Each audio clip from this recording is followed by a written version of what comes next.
माहितीये का? आपल्या सूर्यमालेत पृथ्वीशिवाय अशीही एक जागा आहे, जिथे नद्या वाहतात, ढग तयार होतात आणि चक्क पाऊसही पडतो. मी बोलतोय शनी ग्रहाच्या सर्वात मोठ्या चंद्राबद्दल, म्हणजेच टायटनबद्दल. आणि हा आपल्या संपूर्ण सूर्यमालेतला दुसऱ्या क्रमांकाचा सर्वात मोठा चंद्र आहे. टायटन पृथ्वीपासून जवळपास 140 कोटी किलोमीटर इतका दूर आहे. पण इथला सर्वात मोठा ट्विस्ट म्हणजे तिथल्या नद्या, तलाव आणि समुद्र पाण्याचे नाहीत. ते बनलेले आहेत द्रवरूप मिथेन आणि इथेन पासून. म्हणजेच पृथ्वीवर जशा पाण्याच्या नद्या वाहतात, तशाच टायटनवर लिक्विड मिथेनच्या नद्या वाहतात. टायटनवरचं तापमान जवळपास -179 डिग्री सेल्सिअस इतकं कमी असतं.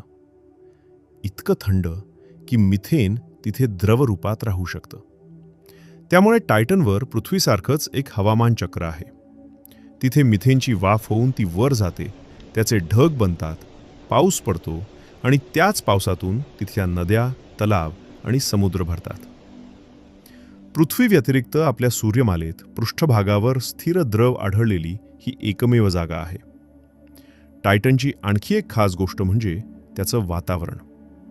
सूर्यमालेतील बहुतेक चंद्रांवर वातावरण नाही, पण टायटन इथेही वेगळा ठरतो.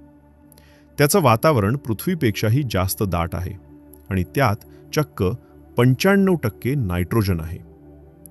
हेच दाट वातावरण टायटनला त्याचा तो प्रसिद्ध नारिंगी रंगाचा लूक देतं.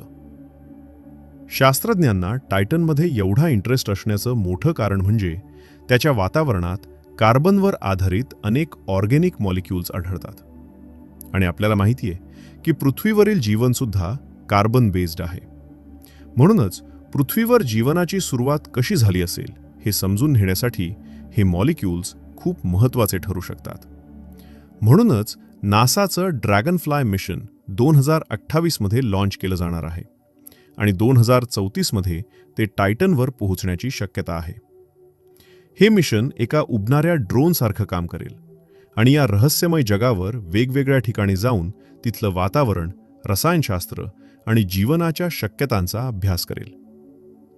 आणखी एक गोष्ट म्हणजे टायटनची गुरुत्वाकर्षण शक्ती पृथ्वीपेक्षा जवळपास 7 पट कमी आहे.